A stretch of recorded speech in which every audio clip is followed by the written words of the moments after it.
amigos, meus irmãos, hoje iremos estudar mais um capítulo do Evangelho segundo o Espiritismo, exatamente o capítulo 9, o item 1 até o item 5, que fala de injúrias e violências. Eu peço para que todos desliguem os celulares, por favor.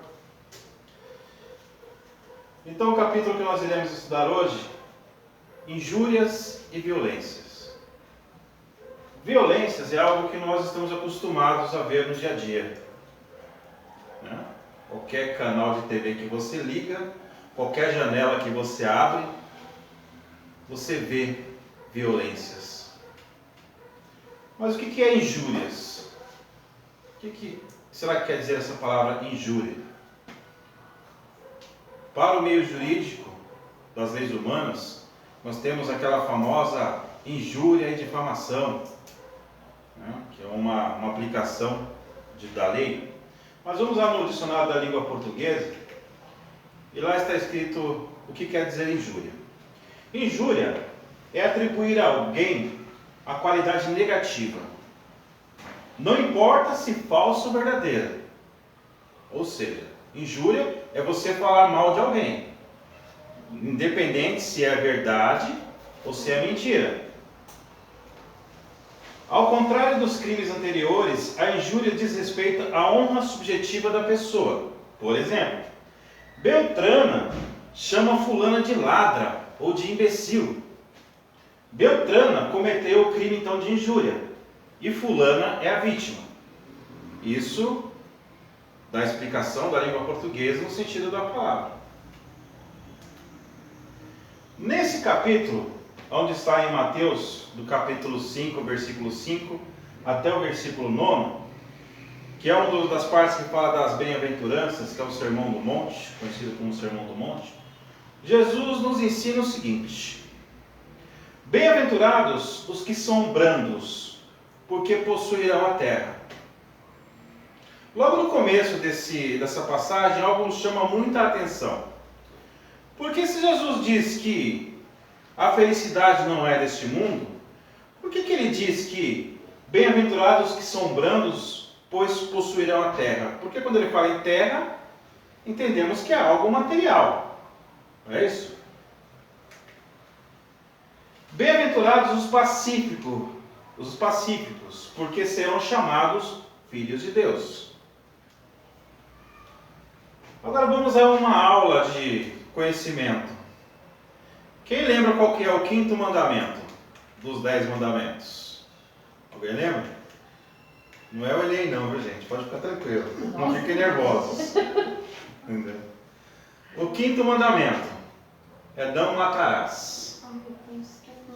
Lá em Mateus, capítulo 5, do 21 ao 2, Jesus dá uma ênfase. Sabeis o que foi dito aos antigos: não matarás. Eu, porém, vos digo que quem se puser em cólera contra o seu irmão, ou seja, quem ficar com raiva do seu irmão, quem te sentir ódio, rancor, todo o sentimento negativo contra o seu irmão, isso não sou eu que digo não, foi Jesus. Quem disser a seu irmão raca era uma palavra que o povo hebreu usava naquela época para dizer que alguém era uma pessoa de má vida e para expurgar aquela pessoa. Então eles faziam o seguinte: eles olhavam para a pessoa que eles queriam ofender e diziam raca, e davam uma cuspidada no chão e viravam a cara assim. E isso era uma ofensa muito grave para os povos daquela época. Se alguém chegasse a fazer isso para você, era como se alguém jogasse uma pedra na sua cabeça. E se alguém visse um irmão fazendo isso para você, era uma vergonha muito grande, porque significava que você ofendeu gravemente o seu irmão, ao ponto dele sentir um ódio tão grande por você e dizer raca. E Jesus diz: eu porém vos digo que quem disser ao seu irmão raca, e quem disser és louco, porque hoje em dia nós temos a mania de dizer: fulano é louco, não soa tão pesado. Mas nessa época, chamar alguém de louco era algo extremamente ofensivo. Imagine o pior dos palavrões que causa ofensa ao seu íntimo, de ser chamado ou xingado. Era o que queria dizer ser louco na época, o sentimento. Quem fizer qualquer uma dessas coisas também merecerá ser condenado, assim como aquele também que mata o seu semelhante. Mas espera aí, matar alguém é um crime muito grave. Por que Jesus equiparou o simples fato de você ofender o seu irmão, de você ferir o seu irmão pelas palavras, com o mesmo grau de tirar a vida do seu irmão? Pela gravidade e as consequências que isso causa. Jesus fez da brandura, ser brando, é a ausência de severidade, de demonstração de afeto, carinho ou ternura. É a mesma qualidade do que é ameno. Então a pessoa ser branda é a pessoa ser amena, a pessoa ser tranquila. Jesus fez da moderação a atitude de continuar na medida exata. A palavra, fulano é manso. Como ser manso é aquela pessoa que todo mundo monta nas costas. E não é isso. Ser manso é ser humilde, é ter humildade, é entender o seu lugar, entender que o outro é tão falho quanto você e não deixar se abalar. Ser manso, que é ser pacífico. Jesus fez da afabilidade, que é a qualidade da pessoa que é cortês ou demonstra cortesia, e fez da paciência, noite, que quem não perde a calma ou se importa com algo sem reclamar é uma pessoa paciente. Jesus fez de todas essas virtudes uma lei. Fez de todas essas virtudes uma lei. E ele condena a violência, condena a cólera, condena as expressões descortês, e a palavra raca, como nós dissemos agora há pouco, era um termo desdenhoso usado entre os hebreus. E significava homem que não vale nada. Então Jesus ele fez de todas essas ofensas, nos mostrou que todas essas ofensas que nós fazemos contra o nosso próximo, que ela é tão penosa quanto alguém que tira a vida do seu próximo também, na gravidade. Por quê? Porque você fere o seu irmão, e tudo que você faz contra o seu irmão vai totalmente contra as leis universais do amor e da caridade. Porque não é tratar o outro da forma que você gostaria de ser tratado. Não, mas peraí, mas o outro errou. Bem, o outro errou. Mas nós, seres humanos, temos uma mania, isso é uma mania que está impregnada na nossa sociedade e no nosso íntimo, que aprendemos isso desde criança. Nós temos essa má prática de sermos o advogado, o juiz e aquele que vai fazer a pena ser cumprida, né? Como é que chamava aquele que fazia o carrasco, né? Nós somos o advogado, o juiz e o carrasco de todo mundo. O interessante da doutrina espírita é que ele pega os ensinamentos de Jesus e traz para a realidade do nosso dia a dia. Porque nós estamos aqui para estudar o Evangelho e estudar as coisas e da forma que Jesus viveu naquela época. Estamos aqui para entender os seus ensinamentos e colocar em prática no nosso cotidiano. Quer um exemplo simples de como nós somos o advogado, o juiz e o carrasco? Existe uma cólera na internet nos dias de hoje, uma moça que está no programa de um reality show, a dona Carol Conká, que está lá no BBB, ao qual o fato dela ser da forma que ela é, e que todos nós julgamos, nós queremos justiça imediata e queremos fazer justiça com as nossas próprias mãos. E é um sentimento de cólera, de raiva. E a cólera e a raiva, ela é totalmente contagiosa, porque ao mesmo tempo que um está sentindo, O outro, e não precisa estar perto não. Uma simples palavra de cólera contra uma pessoa, em que o outro também enxerga algo que está ali de errado para ele, ele também quer ser o mesmo legislador que o outro. E a cólera era contagiosa. Hoje eu chego para Vera e falo mal do José. De repente a Vera está com algum ranço com o José, começa a falar mal também. E ela fala, daqui a pouco o José está sendo condenado e não sabe por quê. Coitado. Por isso, de vez em quando, minha orelha esquenta. Agora Nem estou comecei percebendo. ainda. Porque a cólera, ela é contagiosa.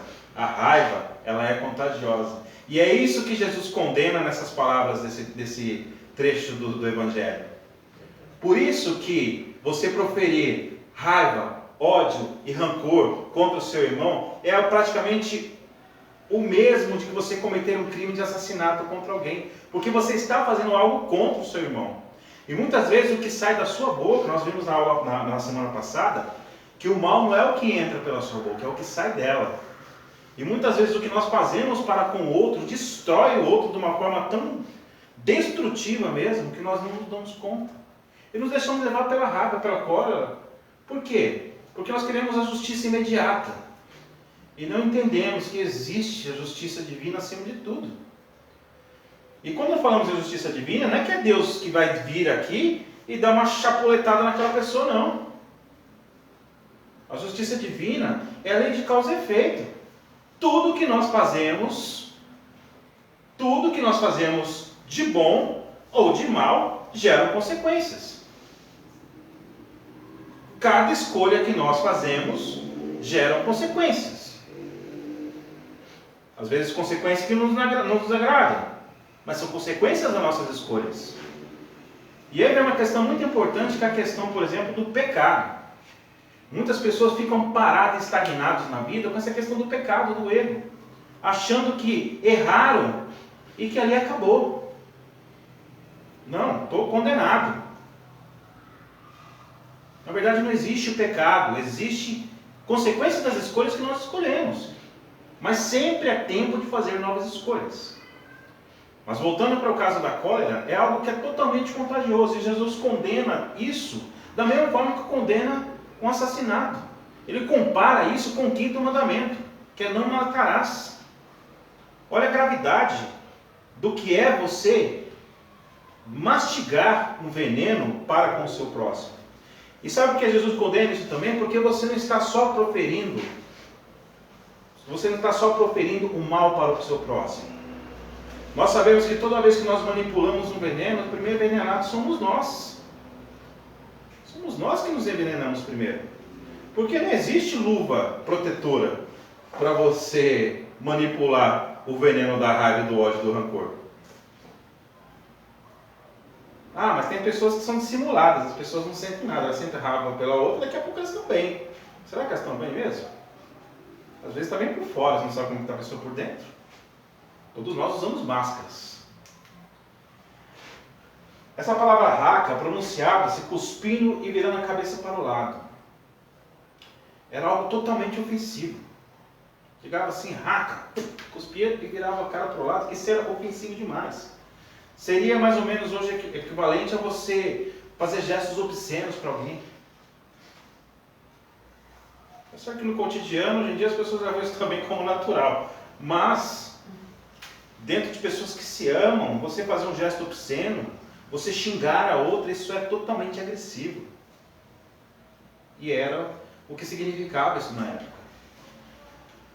A palavra ofensiva, por que ela é tão grave? Por que a palavra ofensiva é tão grave? Por que falar mal do outro e ofender o outro é grave? Porque a intenção agrava ou atenua a falta. Hoje, por exemplo, nós usamos a palavra que fulano é louco. Isso, naquela época, essa palavra, dizer que fulano era louco, era algo totalmente ofensivo. Mas hoje não é. Não é porque usamos a palavra louco para diversas questões do nosso cotidiano. O José vem falar comigo alguma coisa e fala, José, você está louco.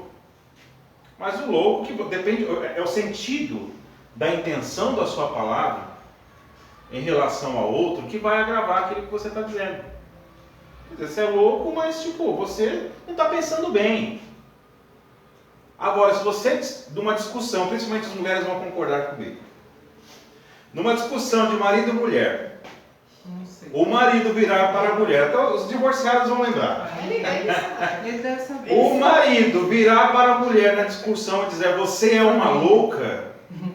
Ah, meu querido. A casa cai. A casa cai. Não precisa ser casado, não. A casa cai. Você é uma louca. Louco é você. Notaram que o sentido da palavra muda dependendo do que você coloca de sentido nela? E é por isso que é tão grave a palavra ofensiva contra o seu próximo. A palavra ofensiva, ela exprime o sentimento contrário que é da lei do amor e da caridade. É totalmente ao contrário. E quando nós falamos em relação ao próximo, não é errado você identificar algo que o outro fez errado.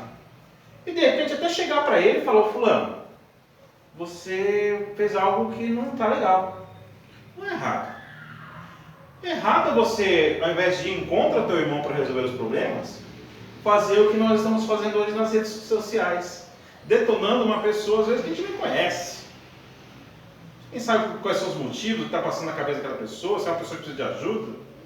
Não, mas fulano é daquele jeito mesmo, ela tem que pagar por isso. Mas quem somos nós para querermos fazer justiça com as nossas próprias mãos?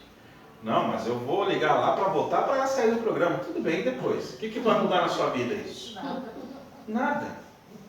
Aquele ódio, aquela raiva, aquele rancor, aquela cólera que você se deixou se envolver, muitas vezes isso no cotidiano, no dia a dia, essa raiva que nós vamos deixando nos envolver todos os dias e nos envolver, isso vai nos gerando alguns malefícios até no corpo físico, desenvolvendo doenças psicossomáticas. São grandes a quantidade de pessoas que desenvolvem alguns tipos de doença por conta da forma que elas agem no cotidiano, por causa da ansiedade e por causa de tantas outras coisas que nós não aprendemos a controlar ainda. A palavra ofensiva constitui um golpe desferido na benevolência e na fraternidade. Porque quando nós agimos para com o outro com ofensa, é o momento em que jamais nós nos colocamos no lugar do outro. Não. Mas peraí, mas o outro está errado. O outro falou alguma coisa primeiro. E você paga tapa com tapa? A gente vai viver se estapeando, não vai resolver nada. Uma hora esse ciclo tem que quebrar. Você vai, hoje, se nós estivéssemos hoje seguindo aquela breve página do Velho Testamento, das leis mosaicas, que fala olho por olho, dente por dente, hoje todos nós estaremos banguelos e sem olho, e cegos, ou todos com olho só. Se fosse olho por olho, dente por dente, a gente estava todo mundo banguelo com olho só. Porque nós não pensamos quando agimos. Nós não nos colocamos no lugar do outro. E voltamos a falar, ser manso não é você aceitar o mal. Lá no Livro dos Espíritos, Kardec pergunta para os Espíritos: nesse mundo que nós vivemos de provas e expiações, por que que os maus se sobrepõem aos maus? Porque lhe falta vontade. Pode deixar que, se tiver alguém chamando, ele continua, tá? Então isso acontece porque os bons permitem que isso aconteça. Quando os bons se colocarem acima dos maus, é porque realmente esse mundo chegou no momento das mudanças. E é muito natural nós vermos esse mundo hoje pessoas que têm uma moral muito baixa e muita abastança financeira, por exemplo. E aqueles que são mansos, calmos e pacíficos são ferramentas de joguetes nas mãos desses que são maus. Mas lembra que Jesus disse no comecinho, que ficou aquela incógnita, porque se a felicidade não é desse mundo, por que Jesus disse no começo que aqueles que forem calmos, mansos e pacíficos herdarão a terra? É porque um dia este mundo aqui estará expurgado do mal da forma que nós conhecemos. Estará expurgado da vaidade, estará expurgado do sentimento de raiva, de ódio, de rancor. E os espíritos que aqui habitarão serão os mansos e pacíficos. E os maus, aqueles que não conseguirem enxergar que o caminho do amor e da caridade é o caminho certo, o que acontecerá com esses espíritos? Serão convidados a irem para um mundo que os caiba. Porque este mundo ele está numa progressão. Existe um plano para este mundo que nós vivemos aqui hoje, o planeta Terra, que hoje é um mundo de provas e expiações. Existe um plano em que, aos poucos, ele se tornará um mundo de regeneração. E um dia se tornará um dos mundos chamados mundos felizes, onde habitam espíritos do mestíper superior. Mas até lá, meu amigo, nós hoje que somos espíritos que estamos em provas e expiações, temos que chinelar muito, de muitas encarnações, para um dia alcançarmos esse patamar de espíritos de mundos felizes. E se esse mundo avançar, se a maioria das pessoas, dos espíritos que aqui estão encarnados, se sobrepor aos maus, o que acontecerá com os maus? Das duas, uma, ou eles serão arrastados pela evolução do próprio orbe e chegará um momento que falar assim, não, peraí, eu preciso mudar. Ou se continuarem praticando o mal, serão convidados a encarnar em outro mundo que os comporte. Da mesma forma que aconteceu com muitos espíritos. Essa semana nós compartilhamos um áudio do Haroldo Dutra Dias que fala sobre os exilados de Capela, que fala justamente dos povos que viviam num mundo chamado Capela, ao qual foram convidados, por livre e espontânea pressão, a encarnarem aqui neste orbe. Porque muitos desses povos, desses espíritos que lá estavam e desencarnavam, eram espíritos que tinham um conhecimento científico muito grande, mas tinham uma baixa moral.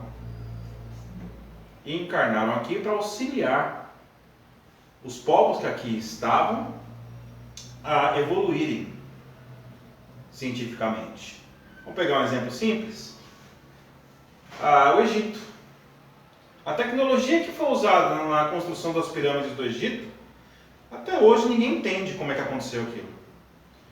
E eram os espíritos que reencarnaram naquela época, que vieram já com aquele conhecimento para que as pirâmides fossem construídas com uma simetria, com uma engenharia e um trabalho totalmente manual. Então existia um conhecimento daqueles espíritos que estavam encarnados ali naquela época. E eram espíritos que vieram de um outro orbe. Mas isso, para quem quiser saber ao fundo sobre essa questão de Capela, só buscar lá no YouTube Os Exilados de Capela, pelo Haroldo Dutra, que é um resumo do livro, em uns 30, 40 minutos, que vale a pena assistir. E a palavra ofensiva ela constitui um golpe desferido de benevolência e na fraternidade. Entretém o ódio e a animosidade. Os brandos e os pacíficos reconhecem a necessidade da paz. Você ser brando e pacífico não é você baixar a cabeça.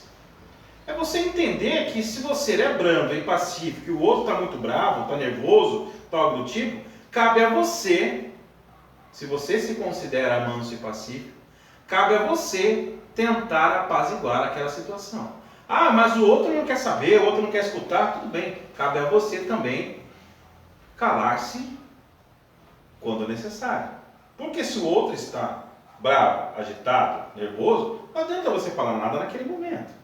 Se você tem o conhecimento, ele está dando tudo o que ele tem. E você, o que você pode dar?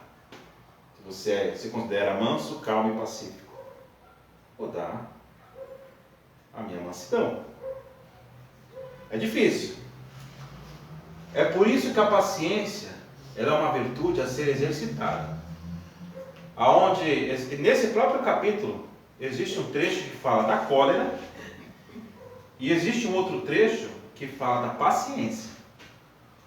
É por isso que a paciência é uma virtude que precisa ser exercitada até chegar a um ponto em que não haverá muito esforço para exercitá-la.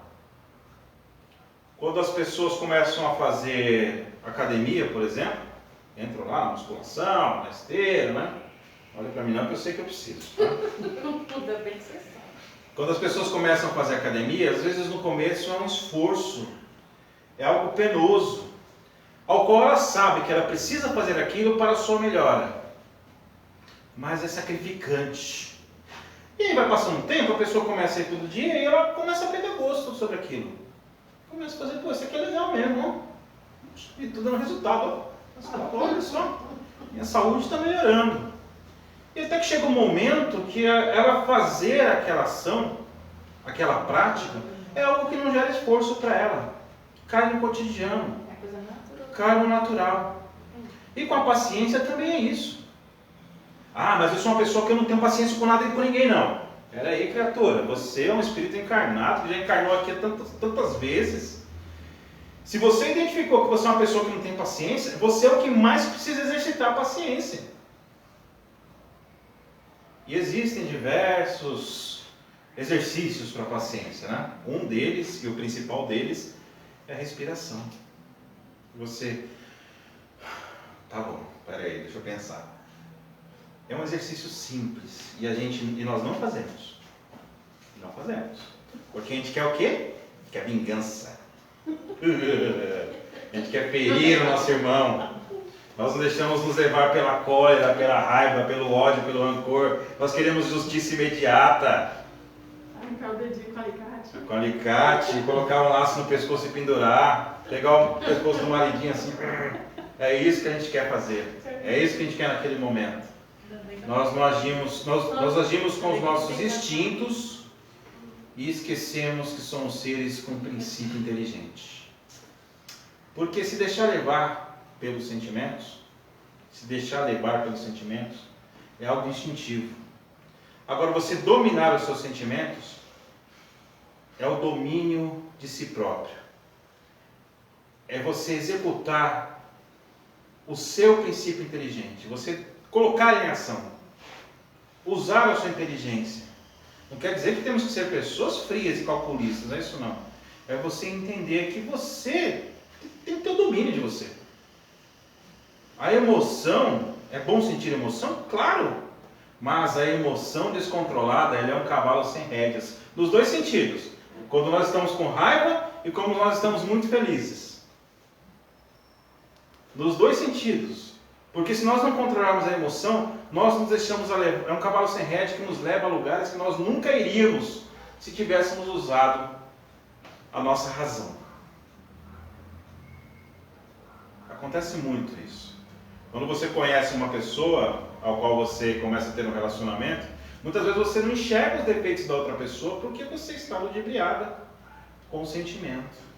E não consegue enxergar os defeitos da outra pessoa. E aí passa o tempo, fala assim, ontem eu amava aquela pessoa, hoje eu não amo ela muito não. Eu não amo ela muito não, porque ela deixa a calcinha pendurada no banheiro, eu não gosto daquilo. E as toalhas molhadas em cima? As toalhas molhadas em cima da cama, ela não levanta a tampa do vaso. Mas espera, a pessoa já era assim. Por que eu não enxerguei isso antes? Porque eu estava embriagado com os sentimentos. Os sentimentos é o que nos diferencia dos animais, porque os animais não têm sentimentos da mesma forma que nós temos. Porque termos sentimentos é termos a consciência que nós somos criatura com um princípio inteligente. Agora, dominar as emoções é algo que vai além. Os brandos e os pacíficos doam a tranquilidade a todos. Todo mundo conhece aquela senhorinha ou aquele senhor que o mundo pode estar desabando, mas nada os abala. Nada. O mundo está acabando lá e ela está lá numa paz, na tranquilidade. Ô, meu filho, vem cá. Todos nós conhecemos pessoas assim. Os brandos e pacíficos estabelecem a concórdia. Quem é brando e pacífico não consegue ver fulano falando mal do Beltrano. Não consegue, porque incomoda. Só que ele gosta tanto de Beltrano quanto de Fulano. E ele vai tentar fazer com que os dois, peraí, por que vocês estão fazendo isso? Não se façam isso, não se machuquem. Quem é brando e pacífico entende que o outro estando em paz, ele também estará em paz. Os bens da terra, o progresso mudará os proprietários. Hoje nós vemos pessoas que têm abastança financeira e são pessoas com a moral lá embaixo. E geralmente esses maus se sobrepõem aos bons, porque os bons ainda não entenderam que ser manso, calmo e pacífico não é você baixar a cabeça. É você se impor naquilo que você acha correto. É você não combater o outro, mas você ter o embate. Você ter um embate é diferente de combater. Você dizer para o outro que aquilo que ele está fazendo é errado e você não concorda, é diferente do que você já chegar no outro dando burdoada e falar, você está errado, você tem que pagar por isso, tem que fazer isso. É totalmente diferente. E muitas das vezes é o que nós fazemos, é a segunda opção. Nós não falamos para o outro que ele está errado. A gente chega acusando de uma forma terrível e queremos a justiça imediata. E muitas das vezes até baixamos a cabeça para que o outro continue fazendo as coisas erradas para não se envolver. No presente, são monopolizados pelos violentos. O mundo atual que nós vivemos é um mundo em que o mal ainda propodera aqui. Nesse mundo de prova e expiação, o mal não é obra divina. O mal que existe nesse mundo somos nós mesmos que criamos para nós mesmos. Porque se o mal fosse uma criação divina, Deus não seria Deus, porque Deus é soberanamente bom e justo. Por que alguém bom e justo criaria o mal? Então o mal que nós sentimos nesse mundo, eles são consequências das escolhas que nós fazemos a nós mesmos. Nós causamos o mal para nós mesmos. Então hoje no presente, os bons são monopolizados pelos maus. E quando Jesus fala que os bons herdarão a terra no futuro, é porque tudo que está neste mundo serão herdados pelos brandos e pacíficos. Porque os bons, os maus, desencarnarão assim como os bons. Os bons, continuando essa progressão espiritual, às vezes até irão encarnar num mundo melhor do que esse de provas e expiações, que nós sabemos que entre o mundo de provas e expiações e entre o mundo de regenerações, existem diversas escalas de tipos de mundo. É por isso que muitas pessoas falam o seguinte, olha, estamos no ano de 2020, a partir do ano de 2032, este mundo passará a ser um mundo de regeneração. Tá, mas regeneração do grau 1 ou grau 900? Né? Porque as coisas não mudam automaticamente da noite para o dia. A mudança, ela é com o tempo. E o tempo, ele é relativo. Nós temos a concepção de tempo pelo planeta que nós vivemos. Os bens da terra, no futuro, os maus serão passados à terra. A brandura e a passividade, ser brando e pacífico não é ser passivo, não é você baixar a cabeça. A questão do perdão, principalmente, nós temos uma grande trava aí. As pessoas falam assim, eu não perdoo fulano. Por que você não perdoa fulano? Porque eu jamais vou esquecer o que ele fez contra a minha pessoa. Tudo bem. Você perdoar o outro não quer dizer esquecer o que o outro te fez. Porque você é o que você é por tudo que você viveu. Não tem como apagar o passado. Tudo que os outros fizeram a você e tudo que você também fez aos outros, que nós temos a maneira de colocar só como vítimas, né? Muitas vezes somos algozes de muitos. Mas tudo que nós passamos até hoje nos tornou uma pessoa como somos. Então perdoar não é esquecer. Perdoar é você de nutrir esse sentimento que Jesus comparou com o assassinato, que é você nutrir o sentimento maligno, você nutrir o ódio, a raiva e o rancor para com o seu próximo. Se nós entendermos que nesse mundo que nós vivemos, que as recompensas realmente não são desse mundo, nós entenderemos que nós não somos os legisladores de todas as questões que vivemos aqui. Nós simplesmente estamos aqui para aprender. Estamos aqui numa escola. aonde até se impor ao outro nas questões que achamos erradas também é uma forma de aprendizagem. Nós não podemos querer justiça da forma que nós achamos que tem que ser do nosso íntimo, sendo que a justiça é divina. A justiça está nas leis universais. A justiça nunca virá através do nosso ódio, da nossa raiva, do nosso rancor. Um episódio recente que causou muito sentimento de cólera, de raiva em muitas pessoas foi aquela criança que foi encontrada num tambor, presa pelo pai, amarradas em arames em cima de uma laje. Isso nos gera um sentimento horrendo. Só que ao mesmo tempo nos gera um pensamento de como um pai pode fazer algo desse tipo contra o seu filho. E não tem outra explicação que não seja uma pessoa doente. Porque até aqueles que sentem o mal em intensidade são doentes. São doentes porque nós somos fadados ao amor, a sermos felizes. E aonde prepondera o mal é porque ele ali ainda não conheceu o bem. E muitas vezes nós vemos esse tipo de cena e queremos ser legisladores. Temos a justiça humana para que resolva essas questões. Mas precisamos limpar do nosso peito, limpar das nossas mentes esse sentimento mal, que a cada dia que passa se expande, porque nós deixamos, porque nós não tomamos conta dos nossos pensamentos e dos nossos sentimentos.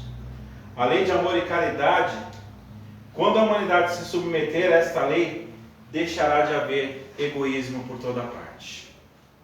O egoísmo é uma das grandes chagas que a humanidade tem. O fraco e o pacífico não serão explorados, nem esmagados pelo forte e nem pelo violento. Com o afastamento dos maus, a terra se tornará um mundo ditoso, onde todos nós viveremos numa melhor harmonia. Esse é o destino do nosso planeta. Esse é o destino do nosso orbe. Esse é o destino do plano espiritual que está por trás desse véu que nós não vemos aqui. Onde é o mundo primário e primitivo, de onde nós viemos e iremos retornar. Este é um dos mundos de tantos outros que existem no universo. E nós estamos às vezes esperando estarmos na presença de Deus um dia para pagarmos as nossas contas. E não damos conta que Deus é onipotente, onipresente e está em toda parte. E Deus está na sua presença a todo momento, a todo instante. Isso assusta às vezes, né? Deus está aqui. Quando você estava fazendo um negocinho errado agora à tarde, Deus estava lá. Em todo lugar que nós estivermos, Deus está. Porque Deus está em toda parte. E essa é a exposição de hoje.